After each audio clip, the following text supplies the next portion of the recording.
상속세보다 증여세가 더 적은 건가요? 사전증여가 의미가 있으려면 네. 약 3억 원이나 그렇죠. 차이가 나네요. 견디고 듣다 보면 늘어나는 재테크 지식 시작합니다. 상속세를 내는 것보다 사전 증여하는 게 세금으로 봤을 때 더 이익이다라는 얘기가 많이 있잖아요. 네네. 진짜로 그런가요? 상속세보다 증여세가 더 적은 건가요? 보통 저희가 상담을 진행을 할 때 네. 가장 많이 질문을 받고 가장 많이 검토하고 가장 많이 고민하는 게 사전증여 부분이거든요. 네. 사실은 사전증여가 의미가 있으려면 네. 상속 개시일이라고 저희가 표현을 하는데, 상속 개시일이 결국은 이제 돌아가신 날짜예요. 네. 돌아가신 날짜부터 거슬러 올라가서 10년 이내에 사전증여가 있었다면 그 사전증여는 상속재산에 합산해서 신고하게끔 되어 있거든요. 그러니까 돌아가시기 10년 전 이내에 증여한 게 있으면 네. 이건 증여로 보지 않고 상속재산으로 네, 보겠다는 맞습니다. 거죠. 네. 네, 그래서 그런 경우라면 뭐 상황에 따라 다르긴 하겠지만 보통은 큰 의미가 없거나 아니면 사전증여하는 게 메리트가 없다, 그냥 상속으로 진행하는 게 오히려 더 메리트가 있다 라고 그래요? 말씀을 드리고요. 어. 그 기간이 만약에 10년이 넘을 수 있다, 아무도 네. 예측을 할 수는 없지만 10년이 기본적으로는 기대치가 높다, 네. 10년을 넘길 기대치가 높다라고 한다면 사전증여가 훨씬 더 상속재산에 합산되는 것보다는 유리하다 말씀을 드립니다. 그러니까 이게 경우에 따라 다를 수 있다라는 네. 얘기인 거네요. 네, 그러면 맞습니다. 그 기준이 되는 거를 좀 저희가 숫자적으로 네. 보면서 좀 말씀을 네. 나눠보면 좋을 것 같습니다. 네. 일반적으로는 증여세와 상속세의 장단점이 이렇게 좀 구분이 되는 것 네, 같더라고요. 네. 우선은 증여세의 장점 같은 경우는 뭐 수중자별로 과세가 되니까 네. 별로는 뭐 나눠서 세율이 책정이 되니까 상대적으로 낮은 세율 적용을 받을 수 있는 가능성이 있다. 예를 들어 40억이다. 네. 그러면은 10억 하면은 네. 한 명당 10억에 대한 세율을 적용받을 네, 테니. 맞습니다. 근데 만약에 40억이 통으로 상속이 되면 네. 40억에 대한 세율이 네, 누진세로 맞습니다. 적용될 테니까. 네, 맞습니다. 네. 네, 그래서 증여세가 좀 더 유리한 장점도 있고, 대신 그에 반해서 단점이라고 하면 배우자를 제외한 일반적인 직계 좀비속 같은 네. 경우에는 증여재산 공제액이 5천만 원밖에 없어요. 10년간 5천만 원. 네. 그러니까 20년간 5천만 원이다 보니까 사실은 너무 낮은 거죠. 음. 증여재산 공제액이. 그러니까 세금을 내야 되는 구간 자체가 네. 너무 낮게 형성이 되어 있다 보니까 아무래도 그게 단점이다라고 말씀드릴 예를 수 들어 있고요. 10억 증여했어도 5천만 원만 공제해주고 네, 9억 맞습니다. 5천에 대해서는 세금을 매긴다는 네, 거죠. 맞습니다. 네. 다만 이제 그에 반해서 상속세 같은 경우는 장점이 여러 가지 상속 공제액들이 있어요. 네. 뭐 일반적으로는 배우자 상속 공제부터 시작해서 일괄 공제도 금액이 크고요.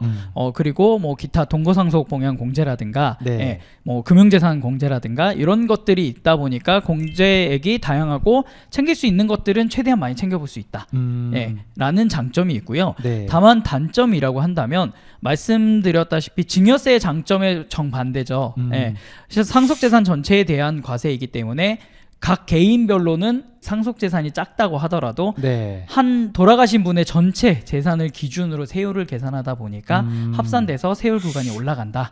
예, 그거가 단점이라고 볼 수 있습니다. 그러니까 정리하면 이런 거네요. 증여 같은 경우에는 증여 재산 가액 자체가 작고 네. 대신에 공제가 별로 없고 네. 상속 같은 경우는 상속 가액 자체가 크고 네. 대신에 공제를 좀 많이 해주고 네, 네, 상대적으로 맞습니다. 이런 네. 장단점이 네, 있는 네, 거네요. 맞습니다. 실제로 이제 이렇게 세율이 또 적용이 되는 네, 건 네. 이건 아마 네. 다들 아실 것 같으시고요.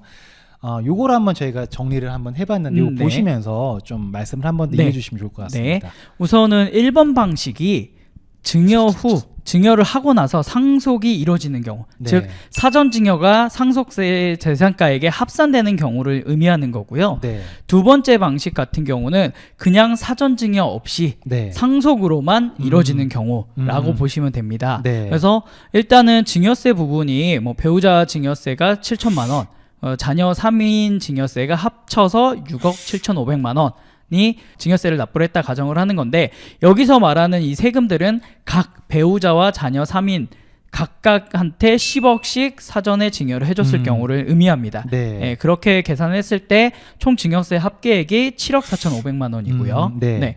그래서 일단 상속세를 이 상태에서 계산을 하게 되면은 본래 가지고 계신 다른 상속재산이 없기 때문에 상속재산은 0이에요. 네. 다만 가산하는 증여재산. 여기서 가산하는 증여재산이 결국은 사전증여재산이거든요. 네, 네. 사전증여재산이 40억 원이 있어요. 네. 그래서 그 40억 원의 사전증여재산에서 상속공제를 계산을 해보니 상속공제를 받을 수 있는 금액 자체가 기본적인 공제액들밖에 없더라.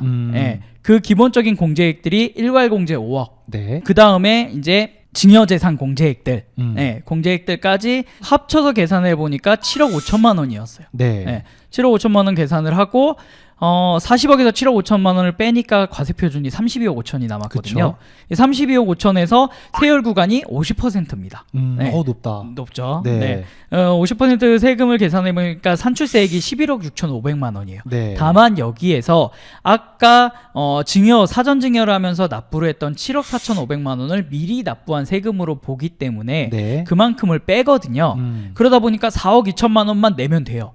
그러다 보니 세금이 적은 것 같은데? 라고 생각을 하실 수 있거든요. 네. 하지만 증여세 낸 것까지 합치면 증여세와 상속세를 합산을 해보면 11억 6,500만 원이라는 세금을 납부하게 돼요. 그렇네요. 결론적으로는. 네. 그런데 만약에 사전 증여가 아예 없었다. 네. 그냥 40억을 10억씩 상속재산을 분할하기로 협의를 해서 40억 원을 받아갔어요. 상속으로 그냥. 네, 상속으로. 이럴 경우에는 가산하는 증여재산 자체가 없죠. 그쵸. 사전 10년 이내에 사전 증여 받은 게 없기 때문에 네. 40억 원이 기본적으로 이제 상속재산가액인데 여기서 상속공제액이 15억이 나와요. 더 많이 공제를 네, 해주네요. 15억이 나오는 이유는 일단 기본적으로는 배우자가 받아간 금액이 10억이기 때문에 네. 그 10억을 한도로 해가지고 사전증여재산이 없었기 때문에 한도 자체가 많이 나와요. 네. 공제 한도. 네, 공제 한도 자체가 그러다 보니까 거기에 일괄공제 5억 원까지 합치니까 기본적으로는 15억이 되더라. 그래서 40억에서 15억을 빼면 과세표준이 25억이 남습니다. 그쵸. 네, 25억은 다행스럽게도 세율 자체가 40%입니다. 네, 그러다 보니까 세금 자체가 8억 4천만 원이고요. 8억 4천만 원에 뭐 따로 사전증여 때 납부한 세금이 없기 때문에 네. 그대로 이게 상속세로 확정이 돼요. 한 번에 8억 4천만 원을 내려고 보니까 많은 것 같은데 라고 생각하시지만 아까 사전증여 했을 때와 비교를 해보시면 사전증여는 증여세와 상속세를 합쳤을 때 총 세금이 11억 6,500만 원이었는데 네. 사전증여 없이 그냥 상속으로 받다 보니까 8억 4천만 원이다. 네, 3억 원이나 차이가 나네요. 3억 정도의 차이가 발생을 합니다. 어. 오히려 이런 경우라면 사전증여를 했을 때가 불리하다라고 그쵸. 볼 수 있습니다. 지금 요 사례 같은 경우에는 네. 증여를 하고 네. 10년이 되기 전에 네. 상속 개시가 이루어졌기 때문에 그런 거죠. 네, 맞습니다. 만약에 그러면 10년이 지났다. 네. 그러면은 사전 가산하는 증여재산에 포함이 안 될 테니까. 네, 맞습니다. 증여세 낸 걸로만 종결이 되는 거예요. 네, 맞습니다. 그러면 그때는 7억 4,500만 원만 납부한 게 되니까 네. 일반적인 상속보다는 네. 사전증여 한 게 적게 비용이 들어가는 건 맞는 거네요. 네, 적게 세금이 나오는 게 맞습니다. 그 경우에 따라 달라지는 거네요. 네, 네, 사실. 맞습니다. 야, 그럼 사실 이게 부모님이 언제 돌아가실지도 모르는데 이걸 애매할 때가 많을 것 같아요. 그렇죠. 사실은 네. 미래를 예측할 수가 없기 때문에 네. 어떤 게 무조건 유리하다라고 말씀을 드리는 것조차 사실은 저희도 조심스럽거든요. 그렇죠. 네. 다만 일반적인 상황을 빗대어서 말씀을 드리자면 보통은 아까 처음에 말씀드렸던 것처럼 10년을 넘게 있으실 것 같다. 요즘에 평균 수명이 보통 80대 중반 이 정도 네. 되시잖아요. 그쵸. 한 60대나 70대시다. 그러면 보통은 10년 이상은 더 사실 거다라고 예측을 하는 거고요. 그게 아니라 만약에 부모님이 80대 혹은 80대 후반이시거나 아니면 병상에 계신다.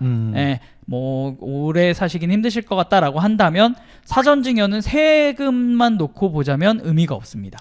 그렇네요. 네. 그래서 오늘 세무사님 모시고 저희가 사전증여에 대한 얘기가 많이 있어서 그 부분을 조금 이렇게 짚어봤는데 장단점이 있더라. 네, 근데 그 네. 장단점의 기준은 또 상속 개시일에 따라 달라지니 네. 그러면 또 이제 상속하시는 분의 상태에 따라서 또 달라질 수가 있을 테니까 네, 네, 잘 맞습니다. 이제 생각하셔서 의사결정을 하시면 좋겠다라. 그러니까 무조건 뭐가 무조건 좋아. 뭐나 안 좋아 이런 건 없는 것 같아요. 네, 맞습니다. 네. 상황에 따라서 선택을 다르게 하셔야 되는 게 맞습니다. 네, 좋습니다. 그래도 우리가 이런 기준은 알고는 있어야 네, 네. 의사결정에 도움이 될 테니까요. 네. 자, 좋습니다. 오늘 영상은 이 정도로 정리하도록 하겠습니다.